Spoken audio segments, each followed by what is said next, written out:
नमस्कार. आज आपण बनवणार आहोत एकदम झणझणीत, चविष्ट आणि गावाकडची खास भाजी, शेवग्याच्या शेंगांची रस्साभाजी. ही भाजी भाकरी, पोळी किंवा वाफाळता भाताबरोबर भन्नाट लागते. आजपासून आपण रोज भाजीला काय बनवायचं ही सिरीज चालू करणार आहोत. सुरुवातीला शेवग्याच्या शेंगा स्वच्छ धुवून 2 ते 3 इंच तुकडे करून घ्या. कढईमध्ये 1 ग्लास एवढं पाणी घालायचं. शेवग्याच्या शेंगा, हळद, मीठ घालून 10 मिनटं ह्या ज्या शेंगा आहेत त्या वाफून घ्यायच्या आहेत. शेंगा ज्या आहेत त्या 80% एवढ्या शिजल्या पाहिजेत. शेंगा ज्या आहेत त्या 80% एवढ्या शिजलेल्या आहेत त्या आता बाजूला काढून घ्यायच्या आहेत. दुसऱ्या कढईमध्ये आपण अर्धा कप सुकं खोबरं घ्यायचं व 2 ते 3 मिनटं गुलाबी रंगावर परतून घ्यायचं आहे.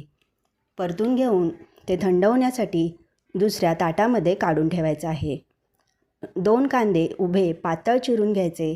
त्यामध्ये थोडंसं तेल घालायचं व 2 ते 3 मिनटं लाल रंगावर परतून घ्यायचे आहेत. परतून घेऊन एका ताटामध्ये काढून घ्यायचे आहेत. सुकं खोबरं, कांदा, लसणाच्या पाकळ्या, कोथिंबीर व थोडंसं पाणी घालायचं व हे जे वाटण आहे ते तयार करून घ्यायचं. हा मसाला भाजीला एकदम छान चव आणि घट्टपणा येतो. त्यामुळे हा मसाला नक्की बनवून बघा. तसेच कढईमध्ये 1 पळी तेल, मोहरी, जिरं, तयार केलेला सर्व मसाला घालायचा व 2 ते 3 मिनटं चांगलं परतून घ्यायचं आहे.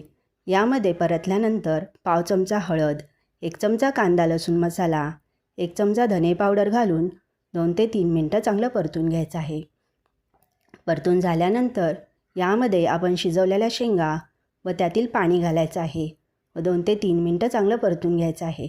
उकळी आल्यानंतर त्यामध्ये चवीनुसार मीठ, कोथिंबीर घालायची व ढवळून आपल्या शेवग्याच्या शेंगांची रस्साभाजी जी आहे ती तयार झालेली आहे.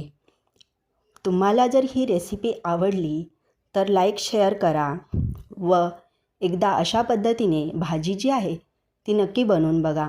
अशाच नवीन रेसिपीसोबत पुन्हा भेटू. तोपर्यंत धन्यवाद.